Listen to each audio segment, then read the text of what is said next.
Entrevista Venevisión, líder en opinión, por tu canal independiente, Venevisión.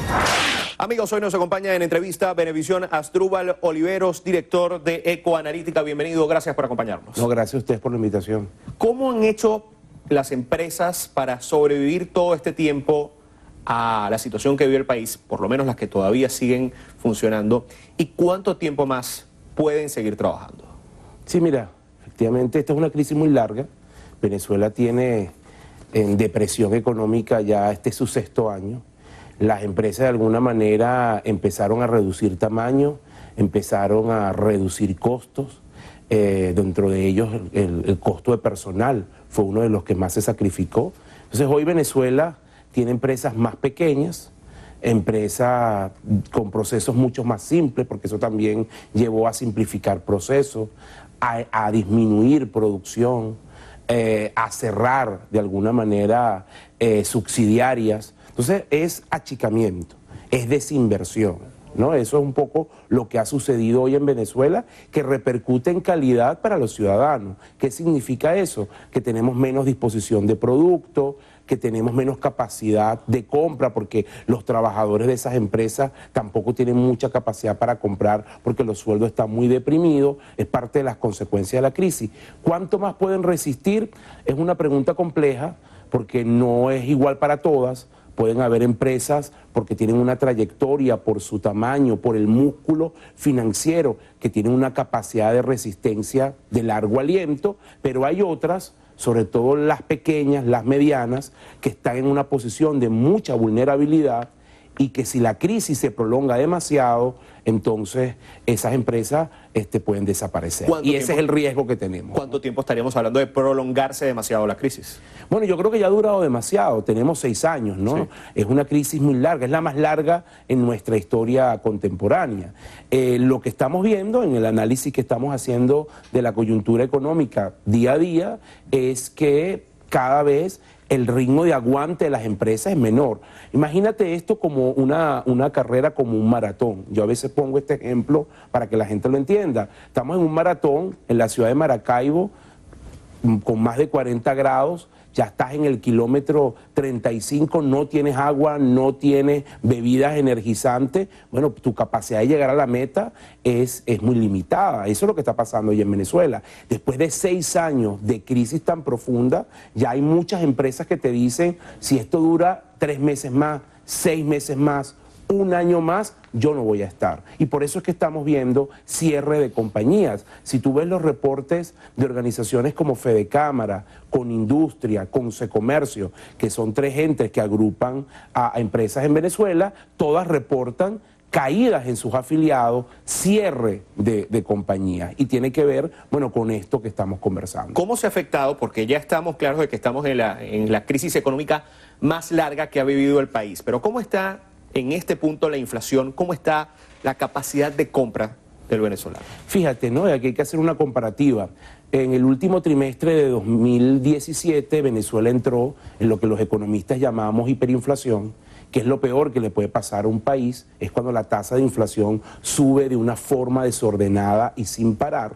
El año pasado vivimos un ciclo hiperinflacionario muy agudo, con tasas mensuales de inflación superiores al 100% en la mayoría de los meses. Eso provocó unos niveles de empobrecimiento muy agresivos. El poder adquisitivo del venezolano el año pasado cayó más de 99%. Imagínate lo que eso significa, medido a través del salario mínimo, ¿no? Es decir, que prácticamente la gente perdió capacidad de compra. Este año seguimos en hiperinflación, pero en un ciclo más moderado. La tasa de inflación ha bajado un poco, ya no estamos sobre el 100% mensual, nos estamos moviendo entre 30 y 40% por mes. Habrá que esperar la tasa del mes de agosto, pero sigue siendo rudo para la gente. La pérdida de poder adquisitivo este año, con diciembre contra agosto, es de más o menos 60%. Eso es lo que ha perdido la capacidad de compra de la gente. ¿Qué significa pérdida de poder adquisitivo en lenguaje sencillo? Que tú no tienes capacidad de comprar las cosas que que necesitas. No tienes capacidad para comprar la cantidad de alimentos que quieres, no tienes capacidad de ahorro. Si se te dañó un electrodoméstico en tu casa, no lo puedes reponer, no tienes capacidad de recrearte tú o tus hijos. Eso es el tema de perder poder adquisitivo. En palabras más sencillas, es perder calidad de vida. El venezolano hoy trabaja para medio comer y en la mayoría de los casos no puede abastecerse de todo lo que necesita. ¿Y en cuánto necesita el venezolano que esté el salario mínimo para poder medianamente defenderse? Mira, eso es como el juego del gato y el ratón, ¿no? Yo te voy a decir cuánto hoy debería tener una familia. Ahora, mucha gente puede pensar, bueno, suben el salario a eso y se arregla el problema. No funciona así. Los salarios deberían reflejar la productividad tanto del gobierno como de las empresas, ¿no? Es decir, al final el salario aumenta porque a las empresas les va bien. Si lo aumentas por decreto, no sirve. Nosotros ya tenemos un largo historial de eso. Pero en este momento, una familia de 4 miembros, para cubrir todos sus gastos de alimentos, servicios, incluso sacar a los niños en los fines de semana, estar cómodo, sentirse bien, debería estar ganando al mes entre 600 y 700 dólares. El sueldo, por supuesto, está muy lejos de eso, y por eso es que tienes pues la mayoría de la población con una pérdida brutal de calidad de vida, la afectación de la cotidianidad de los venezolanos. Hay un fenómeno interesante que se ha presentado en el país, ya hablábamos del tema de la inflación y la hiperinflación, en la moneda local que es el bolívar, pero en el comportamiento social se ha presentado también la inflación en dólares. ¿Por qué se presentan estos casos donde vas a un negocio y un producto está en 20 dólares y a la semana siguiente o a los 2 o 3 días te dicen cuesta 30 dólares? Mira, eso es una pregunta interesante que yo he discutido mucho en redes sociales. Técnicamente, hablando ya desde la formalidad como economista, el concepto de inflación en dólares en Venezuela es errado. El dólar es una moneda estable, por eso todo el mundo quiere tener dólares. Y la gente quisiera que todos se lo pagaran en dólares, ¿no? Lo que sucede es que al final termina ocurriendo que las cosas en Venezuela, los costos de todo lo que está acá, suben a un ritmo muy fuerte, porque justamente por la hiperinflación, y al final la tasa a la que sube el dólar es menor a la que suben las cosas. Entonces hay una diferencia entre el ritmo de la inflación, el ritmo de la depreciación, y eso provoca entonces que el costo de los productos en dólares también sube. Dicho de otra manera, tú tienes una economía tóxica que tiene bolívares y esa cantidad de bolívares desordenados que entran al sistema inflan los costos de las cosas, inflan los precios, provoca que los comerciantes de alguna manera para protegerse calculen en los niveles de reposición a unos niveles bastante elevados.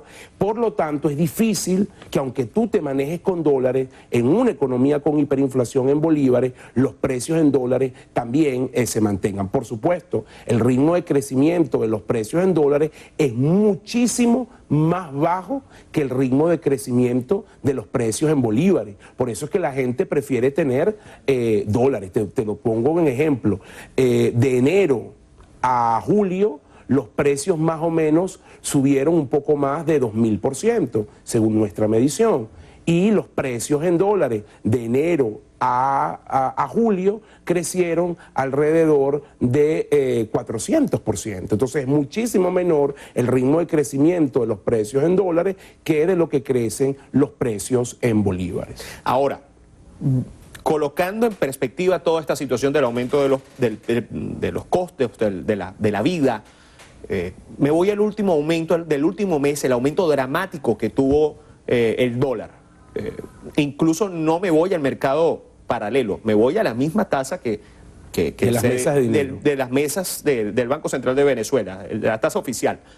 ¿Cuáles fueron los factores que incidieron en ese aumento tan brusco cuando se había frenado prácticamente? En primer lugar, creo que hay una estrategia no del todo mala, por cierto, por parte del Banco Central de contener la brecha que existe entre el dólar oficial y el dólar paralelo. Recuerda unos años atrás o unos meses atrás, cuando el paralelo estaba a una tasa muy por encima de la tasa oficial, y por supuesto eso generaba unas distorsiones profundas en la economía. Hoy esa brecha es mucho más pequeña, eso hay que reconocérselo al gobierno, Y lo que sucede es entonces que tienes una presión muy fuerte en el dólar negro que provoca entonces, para que la brecha no se amplíe, que también se devalúe la tasa oficial. Ahora, ¿qué está provocando que se devalúe el bolívar o que suba el tipo de cambio? Que en el fondo es lo mismo. Bueno, la inyección brutal de bolívares que está entrando al sistema de forma desordenada y que provoca que los ciudadanos, para protegerse, para intentar que su patrimonio no se hunda, cambia esos bolívares por dólares. Si usted le pregunta hoy a cualquiera de los que nos está viendo en esta entrevista, si le depositaran una gran cantidad de bolívares en su cuenta, ¿qué harían? Harían dos cosas principalmente. O salen a comprar cosas, mercado, producto, o lo cambian a una moneda que sea más estable como el dólar. Entonces, esa desconfianza provoca ese ritmo de crecimiento tan abrupto que estamos viendo hoy tanto en el mercado oficial como en el mercado paralelo. Estamos hablando de cuántos, si se maneja alguna cifra, se había escuchado, se había rumorado una cifra cercana al equivalente en bolívares a 200 millones de dólares. ¿Esa fue una cifra cercana a la que pudo haber inyectado, se había inyectado te lo pongo, digamos, lo que pasó solo la semana pasada, ¿no? El problema es más amplio, pero la semana pasada China le pagó a PDVSA por exportación petrolera el equivalente a unos 700 millones de dólares.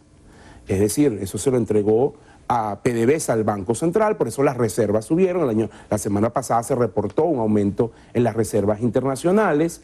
El Central, si PDVSA le entregó los yuanes, porque China le pagó en yuanes, el Central le entregó a PDVSA los bolívares. PDVSA, ¿qué hizo con esos bolívares? Pagó a sus proveedores, a los que les debe plata, ¿no?, para que se puedan mantener, y esos proveedores a su vez se voltearon y buscaron dólares. Al final el efecto neto, porque también está el factor del encaje legal, una cosa muy técnica, pero el efecto neto que hubo en la economía la semana pasada fue de 140 millones de dólares en bolívares que entraron al sistema y que por supuesto generaron esa presión alcista, porque es un mercado muy pequeño que no tiene disponible de forma rápida 140 millones de dólares. ¿Cuáles recomendaciones se pueden hacer? Y vamos a tratar de verlo a los dos puntos. Primero, al gobierno, ¿cuáles serían las recomendaciones para controlar la inflación en primera instancia? Mira, yo creo que es muy importante la disciplina fiscal. El problema de fondo de una crisis hiperinflacionaria es fiscal. Entonces tú tienes que de alguna manera tener una disciplina fiscal profunda, tienes que sentar las bases para rescatar la confianza, y eso obviamente se logra con medidas contundentes. El gobierno tiene que reducir fuertemente el déficit fiscal, y eso pasa por un reordenamiento del gasto, por un reordenamiento de los ingresos también. Tiene que también enfocarse en el incremento de la producción petrolera. Y ese es un tema medular, porque es de allí donde viene el ingreso más fuerte de divisas para el Estado. Y esta es una economía que necesita divisas. Entonces, ahí hay un tema importante. Y por supuesto también tiene que hacer algunas reformas en el campo monetario.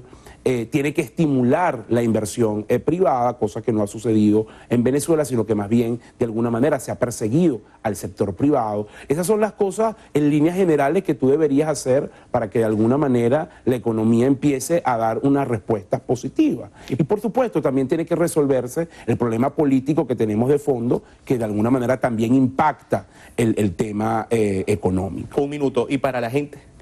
Bueno, la gente, mira, en realidad lo que tiene que hacer en este contexto es todo lo que le entre, si gana en bolívares como la gran mayoría del país, lo tiene que gastar con rapidez, convertirlo en bienes, porque se deprecia muy rápidamente, ¿no? Si de alguna manera tienes capacidad de buscar algún trabajo extra para poder incrementar tus ingresos, también lo tienes que evaluar y ser muy comedido con la estructura de gasto. El problema que yo veo es que ya la gente ha llegado a un límite, por más que recorte gasto, por más que tenga 2 o 3 trabajos, ya no le da. Y eso entonces pasa, y quiero cerrar con eso, de que se tiene que resolver el problema económico para que la gente empiece a tener calidad de vida. Muchísimas gracias por acompañarnos hoy. No, a ustedes por la invitación. Estuvo con nosotros Asdrúbal Oliveros, director de Ecoanalítica. Amigos, gracias por acompañarnos en Entrevista Venevisión. Un fuerte abrazo.